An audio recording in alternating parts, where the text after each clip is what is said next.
কুফানগরীতে এক নাস্তিক ছিল। সে বলে বেড়াতো, আমি আল্লাহরে দেখি না তাই মানি না। কুফানগরীর লোকজন বলে, আমাদের এক ইমাম আছে নাম নু'মান ইবনে সাবিত, উনার সাথে বসলে তুমি আল্লাহরে দেখতে পাবা। সে বলে, তাই তাহলে তোমাদের ইমামকে ডাকো।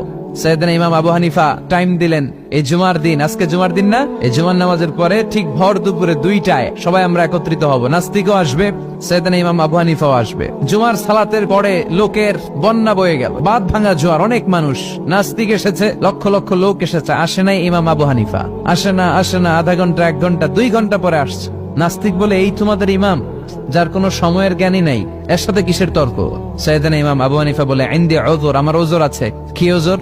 সাইয়েদনা ইমাম আবু হানিফা বলেন, আমি ঘর থেকে বের হয়ে আসার পথে একটা নদী পার হয়ে আসতে হয়।